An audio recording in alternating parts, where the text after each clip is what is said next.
Let's bring in Texas Congressman Pat Fallon. He's a member of the House Oversight Subcommittee on DOGE, and he was in today's hearing. Congressman, great to see you. Mark mentioned on the Senate side, it is Joni Ernst, the senator from Iowa, who's put out the misallocated millions just to Ukraine. Some money, hundreds of thousands of dollars, $600,000 total, went to a pet tracking app and a dog collar manufacturer. I could go through this list, but it's infuriating and it's dinner time. However, when we talked to John Sopko, who was the Special Inspector General for Afghanistan, he said that when he started working in Washington in 1982, USAID was broken then. So I just want to know, for the American people, why in the hell did it continue to exist for 40-some-odd years? Well, Daggett, that's the multi-billion-dollar and probably trillion-dollar question, quite frankly, is it took 40 years to elect a president that was going to act boldly. He's not painting with soft pastels, and that's what's so exciting about this. I mean, the Democratic witness today in front of the DOGE committee, I asked him directly, do you think sending $2 million of American taxpayer money to Guatemala for sex change operations for Guatemalan citizens is a good use of American taxpayer money? He dodged the question, then he finally said yes. So that's what we need to expose. You gotta smoke them out. If that's what they think, then we'll see at the next election. Can I just follow up with you on that? Because we had another example. You might have asked a question to the other individual about, it was LGBTQ job opportunities in Serbia or something. And he said, yes, that's absolutely in the American interest. And Congressman, what struck me is, these guys are just making it up. Like, whatever they like or are into, they say is the American interest. We're going to waste money from here to kingdom come if that's how these people think. How do you constrain that? I mean, get rid of USAID maybe, but how do you constrain that so we quit doing this? Whatever I like is the American interest now. What you do is you elect Donald J. Trump to be your president, because he is acting in that, and you elect Republicans to be in the majority in both the House and the Senate. So within unified government, we can actually stop this. And I just applaud what the president's doing, and quite frankly, Elon Musk as well.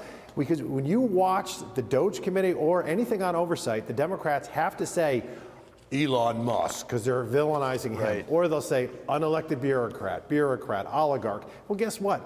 Dr. Anthony Fauci was an unelected bureaucrat. They weren't afraid of him. They canonized him. What about Alejandro Mayorkas? I mean, these guys were hacks, and we got one of the most brilliant minds in human history that will work for the federal government. Wait for it, Brian, for free.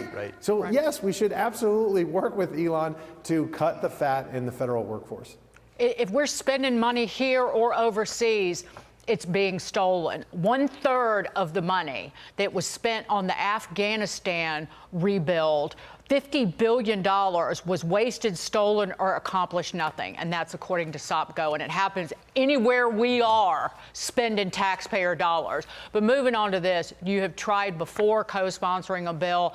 And again, this is on the table. A new House bill that could expand food stamp requirements, meaning that if you're going to get food stamps in this country, or SNAP, and you're able-bodied and childless, and you're 18 to 65, you have to work at least 20 hours a week.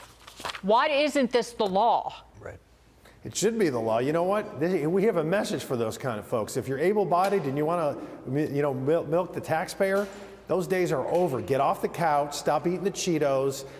Stop buying the medical marijuana and watching television. You're going to actually contribute now, because the American taxpayer is fed up. And as Elon Musk mentioned in that segment prior, we can't fund the federal government anymore with these kind of deficits. When we're spending more on our interest payments, almost $1 trillion, than we are on our military, that should be a wake-up call that if we don't change course, we're going to lose this great republic of ours. And more on interest than Medicare last year.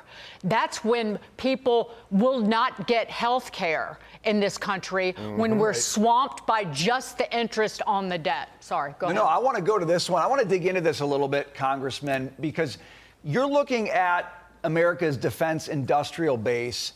And we've heard a lot of conversation about this, including, the shipbuilding deficit we have relative to China is one of the big headline examples of this. But I want you just to dig in a little bit about what you're doing, because I think this is a huge issue. And we're in this moment where we're talking about where we properly allocate resources, okay, I think this is where we ought to be really talking about resource needs and waste. What are you doing on this one? Well, we need to be self-sufficient, number one. We have 4 shipyards that are operational where the Chinese have 13.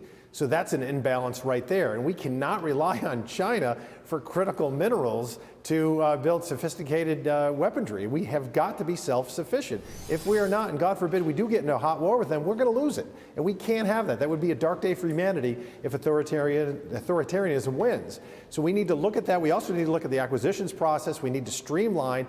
And we've seen what happened in Ukraine with the war of tomorrow is very different than the war of today. And we have to make sure that innovation is rewarded. And we have to get those small and mid-range companies to be competitive with the larger firms. When I hear words like, though, innovation and solution, when I hear solution out of somebody who's an elected official or works for the government, I think spending. Yep. That makes me nervous. No, actually, if we do this the right way, we're going to save money.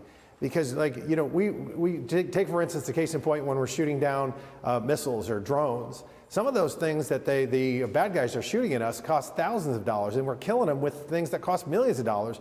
And there are small companies out there that can do that same thing, but save money 100-fold. And those are the kinds of innovations that we need to look for.